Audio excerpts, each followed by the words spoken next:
Hi, everybody. Today we're going to talk about plasmoids, specifically the plasmoid unification model.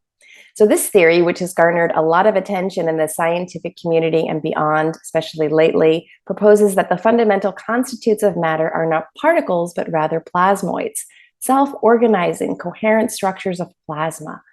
Plasma, often referred to as the fourth state of matter, is an ionizing gas consisting of free electrons and positively charged ions. It is the most abundant form of matter in the universe, found in the stars, interstellar clouds, and even within our own bodies. Microcosm, macrocosm, anybody? The plasma unification model suggests that these plasma structures, rather than being random collections of charged particles, actually exhibit remarkable self-organizing principles and behave as coherent, quasi-stable entities. Quasi. At the core of this model lies the idea that plasmoids are the fundamental building blocks of all matter, from subatomic particles to galaxies. These plasma structures are believed to possess unique properties that could potentially explain many of the mysteries and paradoxes that have puzzled scientists for decades, such as the nature of dark matter, the origins of cosmic rays, and even the behavior of particles on the quantum level. One of the most intriguing aspects of the plasmoid unification model is its potential impact on understanding our own DNA and the very essence of life itself, right? According to this theory, DNA and other biomolecules may be organized in structure by plasmoid-like plasma formations within the living cells. This could potentially shed new light on the intricate mechanisms that govern the cellular processes, gene expression, and even the phenomenon of consciousness itself. Is this striking a chord with anyone? Proponents of the plasmoid unification model argue that by embracing this new paradigm, we may unlock unprecedented insights into the fundamental workings of the universe and the intricate dance of energy and matter that shapes our very reality.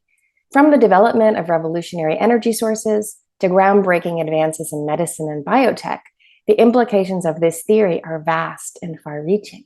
Are we ready for it? However, with any paradigm-shifting scientific concept, the plasmoid unification model has faced a lot of scrutiny and skepticism, especially from the scientific community. Critics argue that the evidence supporting this theory is limited and that more rigorous experimental and observational data are needed to validate its claims. Maybe 25 years, right?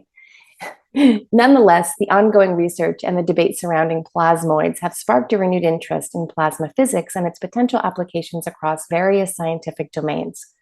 As we continue to explore the frontiers of knowledge, the plasmoid unification model stands as a tantalizing prospect, offering a unique perspective on the building blocks of our very universe and the essence of life itself.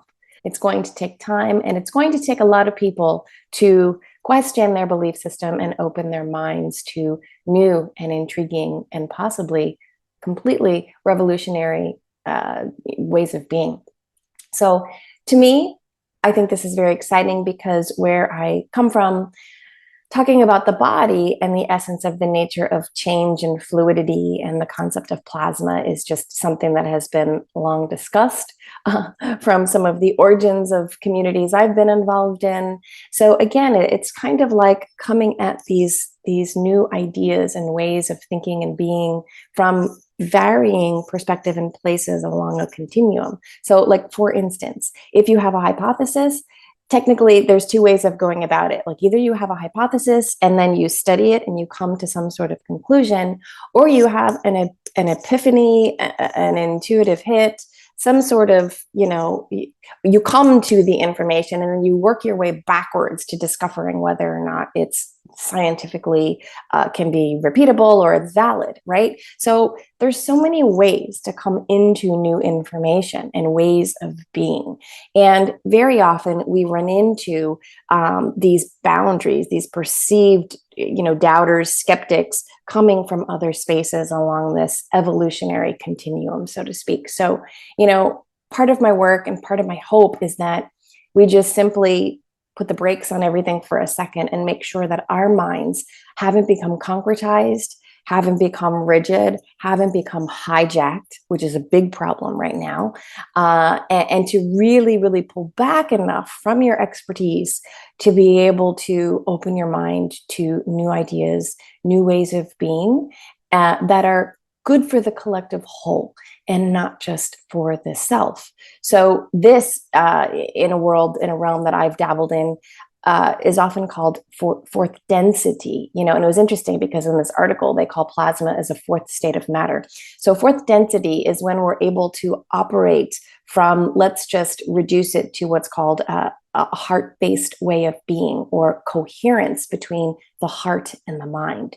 So typically academics are operating from more of a solely left brain intellect organizing principle. And then you have people on vastly other ends of the spectrum, which you could even just simply reduce to like a religious state where you are so abstract in your way of being that you're not grounded in reality often. So the higher order principle, I believe, from my opinion, is to distill from both of these ends of the spectrum and start to communicate and interface and interplay in a way that we can expand and broaden our way of being.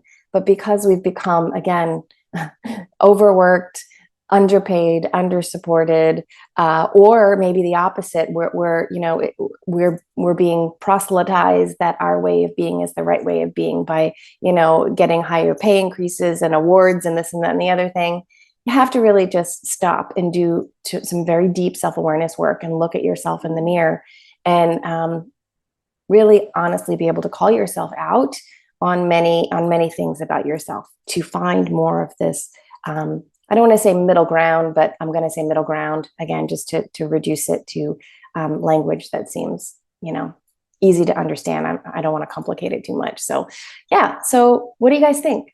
What do you think about plasmoids, plasma, from the microcosm to the macrocosm, from the very DNA to the very essence of the universe, as above, so below, as certain people say.